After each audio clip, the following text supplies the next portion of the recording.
ودنا في تفرده وجل في سلطانه وعظم في أركانه وأحاط بكل شيء علما وهو في مكانه وقهر جميع الخلق بقدرته وبرهانه حميدا لم يزل محمودا لا يزال مجيدا لا يزول ثم الصلاة والسلام على سيد الكونين جد الحسن والحسين أبي القاسم محمد وعلى محمد وآل محمد أما بعد قال الله عز وجل في كتابه المحكم وقوله المتقن وهو أصدق القائلين بسم الله الرحمن الرحيم فمن حاجك فيه من بعد ما جاءك من العلم فقل تعالوا ندعو أبناءنا وأبناءكم ونساءنا ونساءكم وأنفسنا وأنفسكم ثم نبتهل فنجعل لعنة الله على الكاذبين صدق الله العلي العظيم.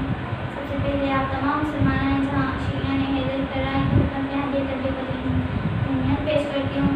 سیاحت شریفہ کی شرف حاصل کر چکی ہوں. یہ اسی وقت نازل ہوئی ہے جب عیسائیوں نے ہمارے پیغمبر اکرم صلی اللہ علیہ وسلم کے ساتھ مباہلہ کرنے کا فیصلہ کیا تھا. میں آج اپنے ساتھ ایک مہمان کے ساتھ حاضر ہوئی ہوں جن کا نام ہے سمیہ. السلام علیکم. کیسے ہیں آپ؟ میں آج آپ سے کچھ سوالات کر کے آپ کی ذمتوں کو تمام کرنا چاہوں گی. السلام علیکم و رحمۃ اللہ وبرکاتہ. میں بھی آپ تمام مسلمان معاشرے کی خدمت میں ہدیہ تبلیغ پیش کرتی ہوں. میرا پہلا سوال ہے آپ واقعہ مباہلہ مختصر بیان کیجیے. بسم اللہ الرحمن الرحیم. عیسائیوں کا یہ عقیدہ تھا کہ اللہ کا حضرت عیسیٰ علیہ السلام اللہ کے بیٹے ہیں. ہجرت کے 90 سال نجران کے کچھ عیسائی ہمارے رسول حضرت محمد مصطفیٰ صلی اللہ علیہ وسلم کے پاس آئے اور انہوں نے یہ ظاہر کیا کہ حضرت عیسیٰ علیہ السلام اللہ کے بیٹے ہیں. لیکن ہمارے رسول صلی اللہ علیہ وسلم نے یہ واضح کیا حضرت عیسیٰ علیہ السلام اللہ کے بیٹے نہیں بلکہ بندے اور نبی ہیں. لیکن انہوں نے ہمارے رسول صلی اللہ علیہ وسلم کی بات نہ مانی اور یہ طے پایا کہ حضرت عیسیٰ اور یہ طے پایا کہ ہم عید مباہلہ کریں گے.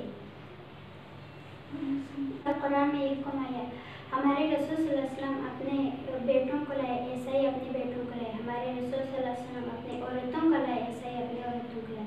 ہمارے رسول صلی اللہ علیہ وسلم اپنے نفسوں کو لائے اور عورتیں اپنے نفسوں کو لائے.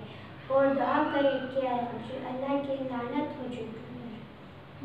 میرا دوسرا سوال ہے کہ جب ہمارے پیغمبر صلی اللہ علیہ وسلم مباہلہ پر نکلے تھے تو ان کے ساتھ کون کون ہستی تھے، کن ہستیوں کو ساتھ لے گئے تھے مباہلے کے لیے؟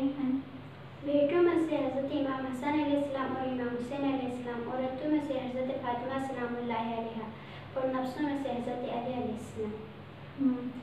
اس کے بعد آخری میرا سوال ہے، سب سے آسان سوال یہ آپ سے آخری سوال ہے واقعہ مباہلہ کون سی اسلامی تاریخ کو پیش آیا؟ یہ واقعہ 24 ذی الحج سنت 9 ذی الحج کو پیش آیا اور اس دن کو ہم عید مباہلہ کہتے ہیں. آخر میں آپ دعا کرتے ہیں کہ ہمیں بھی اس دین اسلام کی پیروی کرنے کی توفیق عطا فرما. وصلی اللہ علی محمد و آلہ